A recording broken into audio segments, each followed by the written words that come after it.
The hardest part is seeing them online while your message stays unanswered. The green dot is glowing. They liked another post. Suddenly, silence feels more like a decision than a delay. When did response time become one of our main ways of measuring whether someone cares?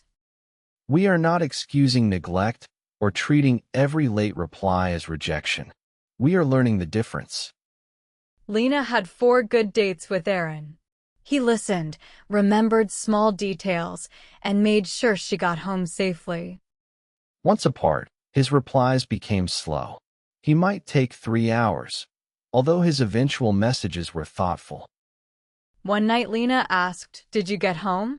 Half an hour later, she saw that Aaron was active on social media. At first, she thought he might be busy. 10 minutes later, she wondered whether he simply did not want to answer her. She opened and closed the chat, deleted a second message, and reread their conversation for evidence that something had changed. What exhausted her was not 40 minutes. It was having to explain those 40 minutes alone. Online status creates a powerful illusion. If someone touched their phone, they must have the capacity to respond emotionally right now.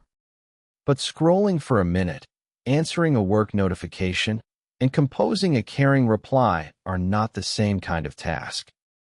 Some people treat messaging like a live conversation. Others treat it like a list they return to when they have attention. Neither habit proves how much a person loves, but an unspoken difference can easily be translated into rejection. That is especially true before a relationship feels secure. A message is not only a message, it is also a clue about where you stand. You may not be waiting for the words, "I am home." You may be waiting for proof that you still matter. So do not immediately shame yourself for being needy.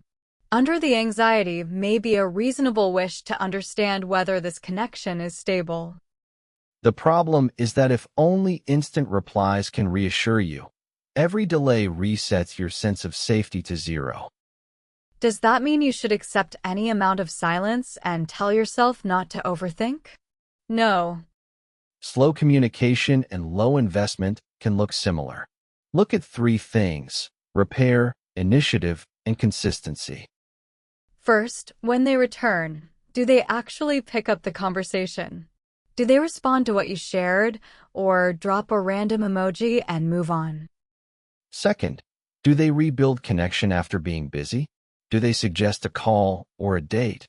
Or must you restart every interaction? Third, is the rhythm predictable? Someone who is consistently slow feels different from someone who alternates between intensity and disappearance. A person who dislikes texting can still be dependable when it matters. A person who replies instantly can still break every promise.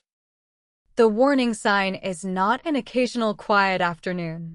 It is using silence to punish you after you have clearly explained your concern.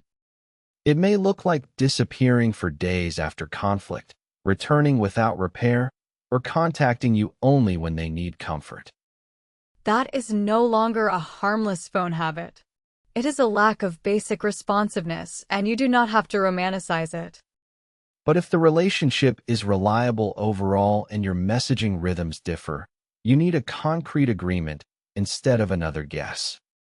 You might say, "I do not expect constant replies, but if you will be unavailable for a long time, could you tell me we will talk later?" That communicates a need without demanding access to every minute of their day or converting love into a stopwatch. You can also decide what deserves a quick response and what can wait until both people have real attention. Safety, changing plans, and reassurance after conflict may be urgent. Everyday links and stories do not need instant acknowledgement.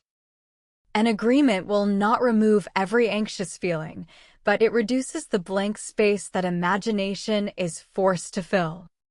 While you wait, try a small check. What do I actually know, and what motive have I already written for them? The fact is, they have not replied for 2 hours. The story is, they are tired of me.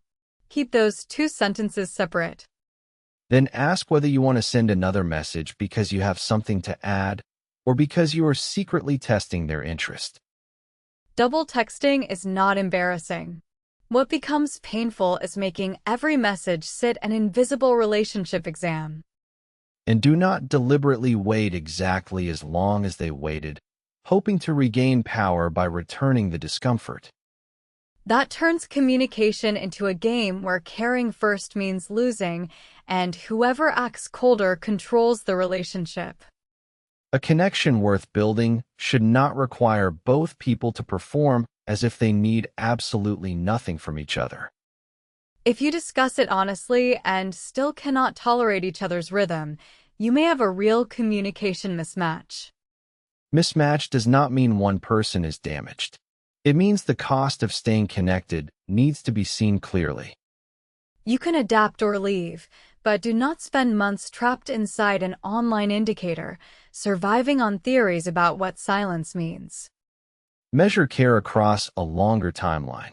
Do they show up, follow through, listen, repair, and make reasonable adjustments? Response time is one piece of information, not the entire case.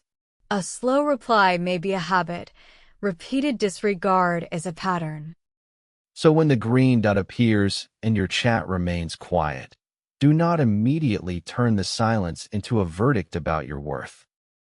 Name what you need, examine the whole pattern, and stop inventing generosity for someone who consistently refuses to respond. Tell us in the comments, how long can you comfortably wait? And what makes a reply feel genuinely caring to you?